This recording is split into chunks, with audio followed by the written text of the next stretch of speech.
Nôl am Anghelch y Defed, a dwi'n meddwl bod y beirniad Geraint Powell, Glan Miheli y Dre Newydd, ar fi'n gwneud I benderfyniad yn osbarth yr wy'n menw penfrith Biwla Mike Cummings. Rian Price o Pencrig yn gyntaf. Llanfair y Miall. Ie. Mae Blaen... Anwen Jones, Blaen Blodau, Pencader yn ail. Anwen Jones yn ail. A wedyn mae Sean Jones fron goi yn arddangos dros Eirwyn Richards Cwm Cylynen 5 cent yn drydydd gyda ni. Na chi. Arbennig o sioe fydden ni'n dweud. Mae'r ddwy gyntaf yn debyg iawn yn dyn nhw. A mae Alun Richard wedyn yn sefyll yn bedwerydd. Ydy, Eirwyn Richards yn cael trydydd a phedwerydd fan'na.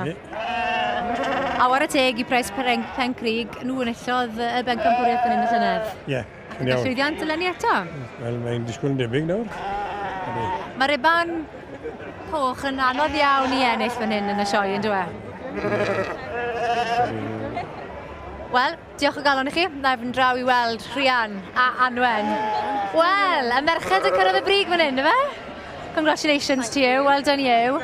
And what is ewe lamb you've got here? Out of your breeding? Yeah, all our breeding by a tup we bought in Bilf a couple of years ago, so yeah.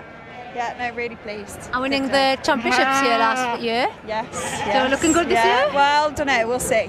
You're a step closer? Yes, definitely. A Anwen, llongychiadau ti, gennych yr ail wobr. Diolch yn fawr. Chi wedi bod yn breed o'r ein ys blynyddoedd mai? Ys chi wedi bod. I'r pedwerydd genedlaeth sydd ar ddangos yma, so I cael cardau fan hyn, mae'n special. Ond chi wedi ennill sawl un dros y blynyddoedd? Sawl pencampwriaeth hefyd? Ydyn. Na fe, well llongychiadau chi. Da iawn.